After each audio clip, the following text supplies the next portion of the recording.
Olá pessoal, estamos nos aproximando da nossa aula especial que acontecerá agora nesta semana. Eu, o Dr. André Marins e o colega brasileiro, o Dr. Luciano Ambrosio, estaremos reunidos nesse nosso encontro para abordar o tema oclusão e DTM, o que há de novo.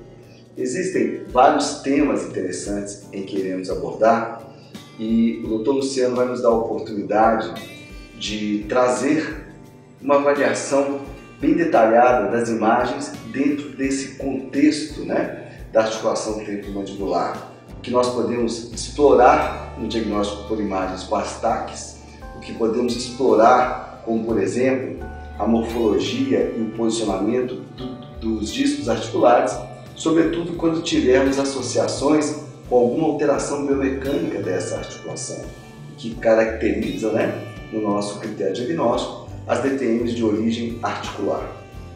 E apresentaremos também alguma interface muito interessante entre a articulação temporomandibular e comorbidades, como por exemplo o bruxismo.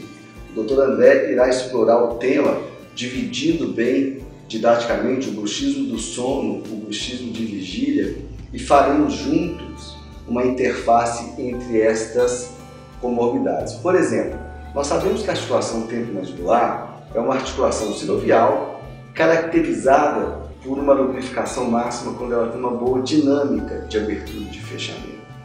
Quando temos algumas alterações estruturais, como alterações no posicionamento do disco, e isso vem associado com, por exemplo, o bruxismo de vigília, que é o apertamento diurno, ou com o bruxismo do sono, que pode acontecer inerente à vontade ou não do paciente, temos alterações que podem ter uma sobrecarga nessa articulação e que podemos comprometer o sistema de lubrificação.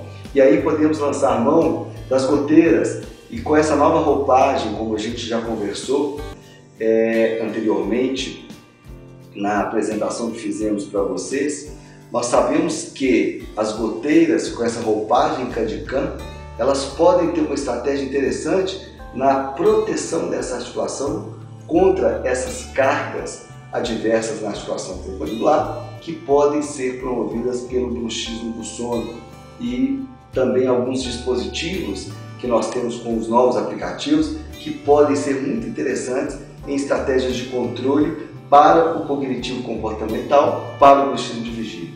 O restante conversaremos lá, tem muitas coisas para que a gente possa discutir com muita aplicabilidade clínica. Esperamos por vocês e até lá tenham uma boa semana e estaremos juntos em breve. Um grande abraço a todos.